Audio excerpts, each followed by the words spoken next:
كنت بصحى من النوم وأنا تعبان. كنت بضحك مع الناس وبسأل نفسي هو أنا ليه عايش؟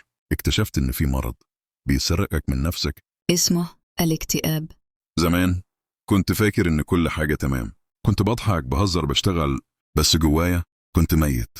كل يوم أصحى وأنا مش عايز أقوم، أقابل الناس وأقول ما أنا كويس، بس الحقيقة أنا كنت بتكسر من جوه. بدأت أفقد شغفي، الحاجات اللي كنت بحبها ما بقتش تهمني، بقيت بتضايق من أي صوت، من أي كلمة. ساعات أبكي من غير سبب، وساعات أبقى فاضي تماما كأني بلا روح. كنت بدور على إجابة. ليه ده بيحصل لي؟ ليه حاسس إني وحيد وسط الناس؟ ليه نفسيتي بتوجعني أكتر من جسمي؟ لحد ما قابلت واحد في جلسة دعم نفسي، قال لي كلمة واحدة غيرت كل حاجة.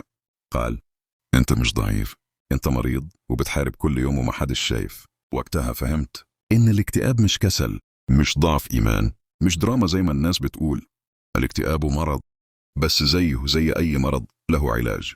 بدأت أتكلم، رحت لطبيب، سمعت كلامه، مارست الرياضة حتى لو ب10 دقايق في اليوم، غيرت دايرة الناس. كتبت كل اللي جوايا حتى لو على ورق مش هتشوفه غيري. والأهم، بدأت أسامح نفسي.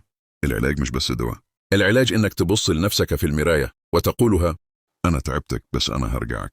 العلاج إنك تبطل تهرب وتبدأ تواجه، إنك تتكلم حتى لو صوتك بيترعش. لو بتسمعني دلوقتي وبتحس اللي أنا حسيته، اوعى تفتكر إنك لوحدك، واوعى تفتكر إن مفيش حل، لأن في ضوء حتى في آخر نفق مظلم. وصدقني، اليوم اللي هتصحى فيه وتحس إنك عايش بجد هيجي، بس خليك موجود، استمر وما تستسلمش.